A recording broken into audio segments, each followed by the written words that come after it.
Dans cet épisode, je vous propose de découvrir 5 postures qui propulsent votre performance.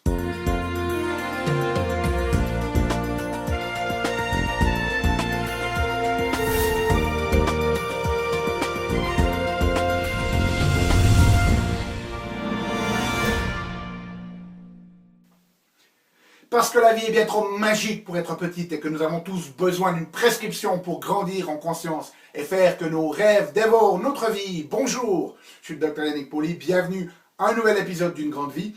Et vous le savez, dans ces épisodes, bien, le but c'est de vous proposer chaque semaine des éléments pratiques pour grandir en conscience, qu'elle soit l'ordre physique, émotionnel, psychologique ou spirituel, parce que c'est cette conscience qui est au cœur de notre évolution en tant qu'être humain et d'une vie pleinement vécue. Alors, dans cet épisode, nous allons parler un petit peu de posture et de l'impact de la posture sur nos performances. Et je vais vous proposer 5 postures qui vont propulser votre performance. Alors, pour bien comprendre ce concept, on va parler d'une science que l'on appelle la cognition incarnée ou embodied cognition.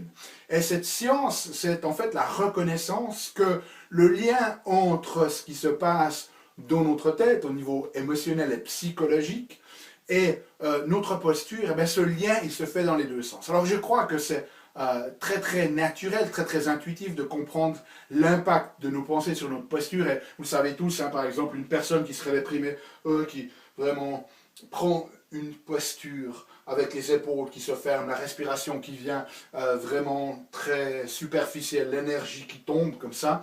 Par contre, ce qui est un petit peu moins intuitif, c'est de se rendre compte qu'une telle posture, à la longue, va engendrer un état dépressif. C'est ce que montrent les études qui ont été faites justement dans la cognition incarnée.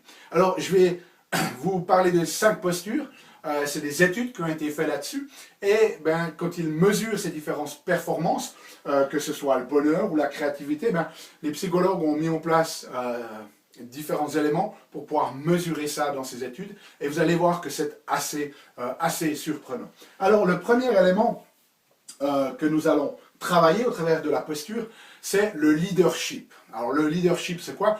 C'est la capacité qu'on a à prendre responsabilité d'une situation et puis surtout d'aller de l'avant, de prendre des bonnes décisions et puis de se motiver soi-même et les autres à aller dans la direction que l'on a choisie. Donc c'est une compétence qui est très importante dans la vie de tous les jours, pas juste au niveau du travail. Vous devez être le leader de vous-même pour pouvoir vous inspirer, vous motiver. Vous pouvez être le leader de vos enfants par exemple, etc. Donc c'est très important.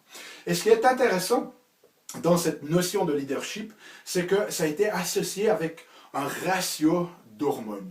En fait, ils ont pu montrer que les gens, lorsqu'ils ont de fortes capacités de leadership, et notamment chez les athlètes, lorsqu'ils ont gagné, eh bien, ce qui se passe, c'est que le degré de testostérone, qui est l'hormone mâle, va augmenter dans le corps, et alors que le cortisol, qui est l'hormone du stress, elle va diminuer. Donc lorsque l'on se sent vainqueur, on contrôle, leader de soi-même et des autres, eh bien on va augmenter notre testostérone et diminuer notre cortisol.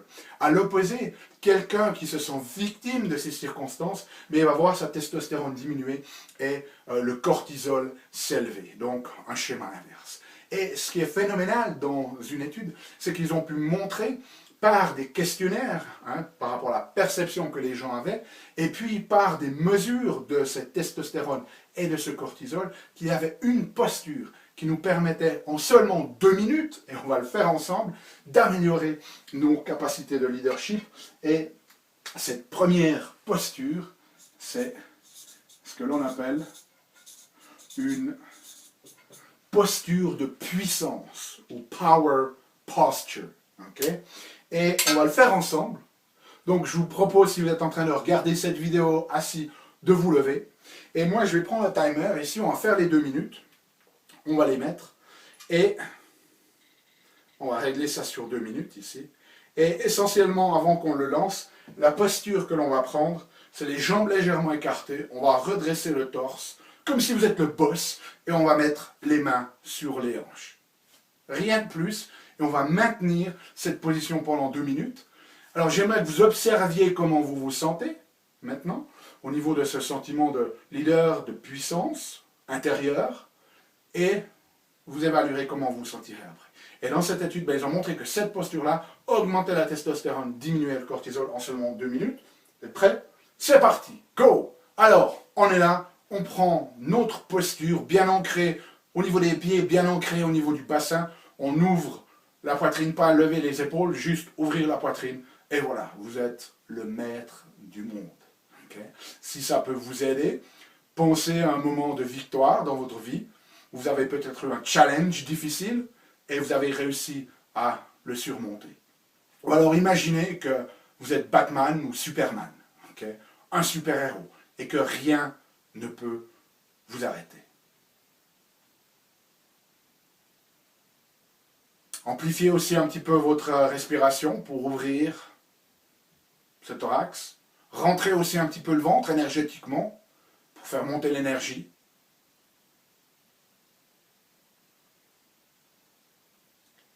Et si ça vous aide de nouveau, pensez à des moments de victoire dans votre vie.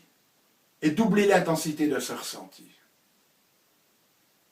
Ou alors imaginez que vous êtes Superman en train de sauver le monde.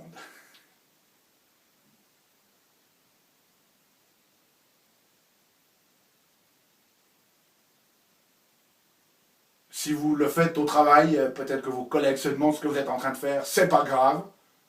Vous êtes en train de vous faire du bien en diminuant votre cortisol et en augmentant votre testostérone, qui est un profil que l'on retrouve chez les leaders et les personnes victorieuses, et qui est l'inverse du profil que l'on trouve chez les personnes en situation de victime.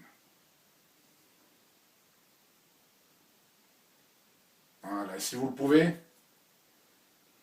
stretchez encore un petit peu plus cette poitrine, rentrez encore un petit peu plus le ventre, toujours bien ancré sur les pieds, bien ancré dans le bassin.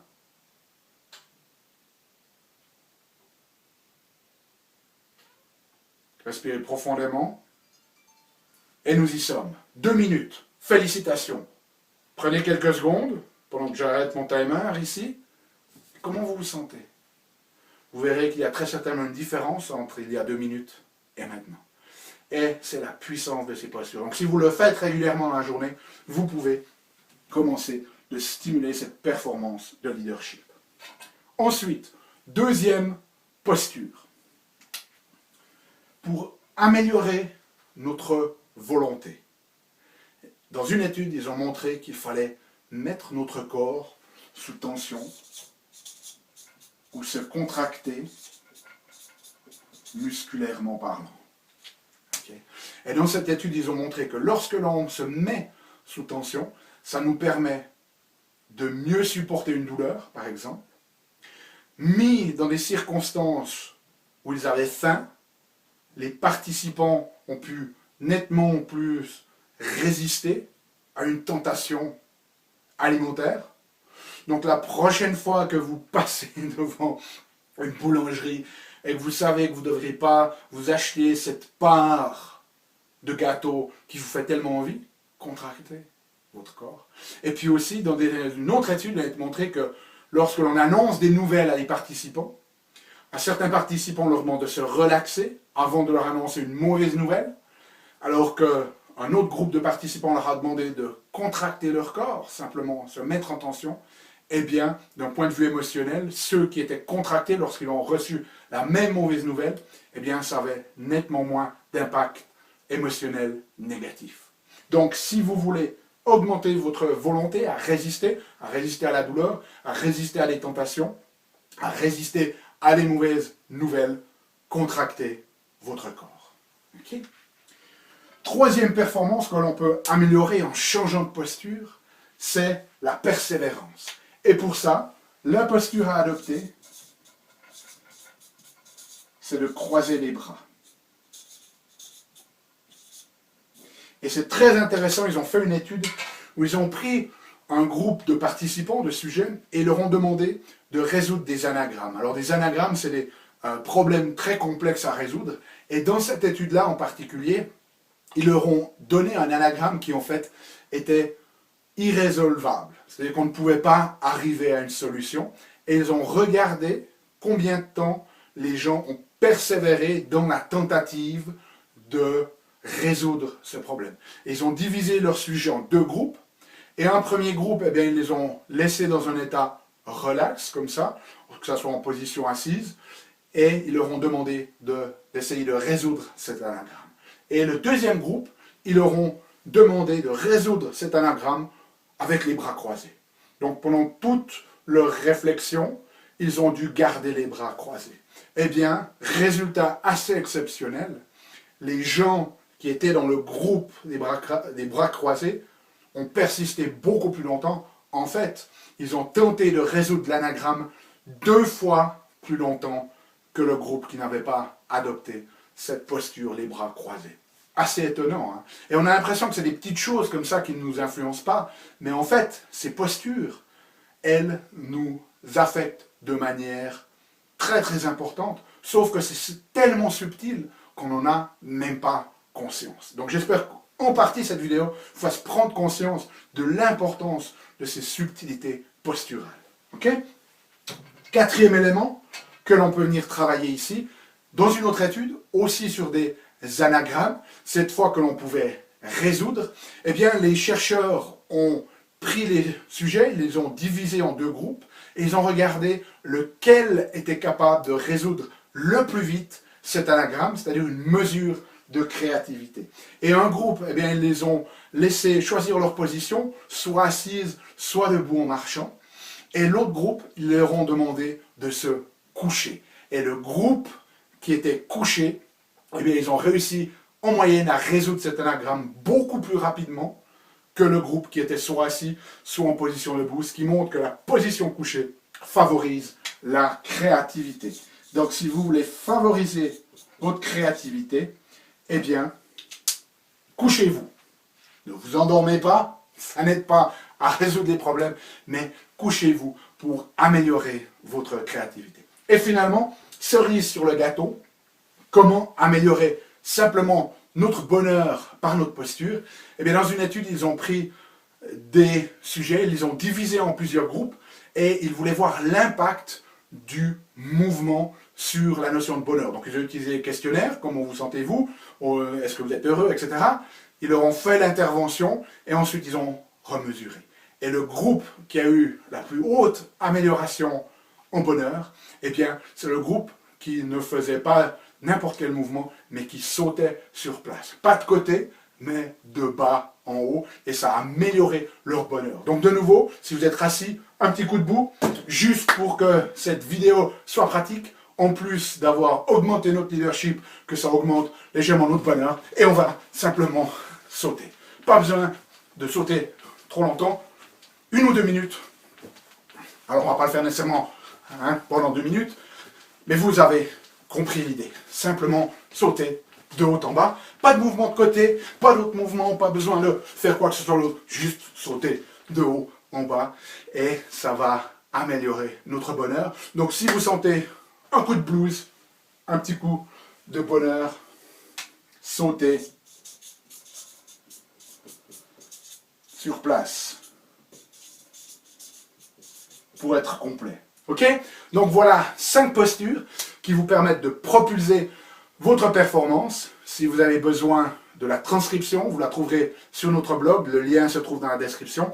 Et nous, on se retrouve bientôt. D'ici là, aimez la vie, émerveillez-vous et contribuez chaque jour un petit peu plus.